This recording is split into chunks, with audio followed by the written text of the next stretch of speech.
Good day, folks. This is Judy at Green Pastures Farm. We're on a nice, cool, brisk fall morning here. We just moved the cows down here into our bottom. It's got some eastern gammon grass in it, and that'll be the last time that's grazing. We're gonna not let them take it down very short, because eastern gammon grass, you sure don't want to take it much more than 8 or 9 inches before the fall, because it stores all this energy in that first 8 inches above ground. So we're going to be watching that today. But what we're talking about this morning is this particular paddock. This is on our lifetime lease farm. This was all broom sedge when we leased it. Didn't have any fence on it. And I can still remember the day I fenced this road frontage here. This is a blacktop, major blacktop here in front of us. And I was running dry cows. I had about 35 dry Charolais cows, and I brought them in here once I got it fenced. I'm like, there you go, girls. And I had a water meter up here. The guy had paid to put a meter in, so we had a tank sitting here. And those cows, they walked around this whole field, and they came back to me like, Greg, there ain't nothing to eat out here. And all there was broom sedge. But fast forward to today, look what we have today.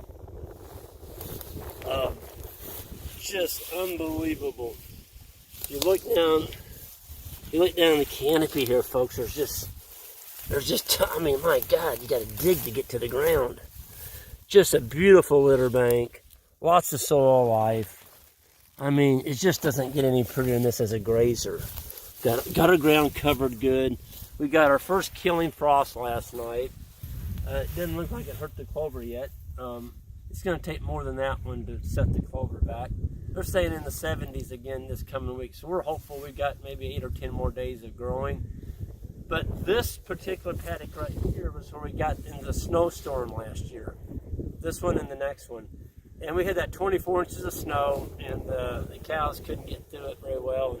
So what I did is we took the tractor, and we had a blade, 8-foot blade, and I made windrows all the way through this field. This one and the next one. Made long windrows, 8 foot wide, because the bale unroller, we couldn't unroll bales. And so we got all this in windrows, brought the cattle in after we unrolled hay down those windrows of snow. And so even with the snow being deep, we did not put them on bale rings. And it was soft out here, folks. We didn't have a hard freeze before that snow came, so it was really dicey. You had to watch what you're doing to keep from pugging your land. But what came up this spring was kind of disheartening. We had a ton of this. This is this is common ragweed. Now, when I say we had a bunch of it, I'm talking a solid stand. That's all that came up was ragweed. But I looked down in the canopy under the ragweed, and there was all this stuff. So I came in here about 45 days ago, and I took the brush hog, and I mowed all this off about 8 inches high.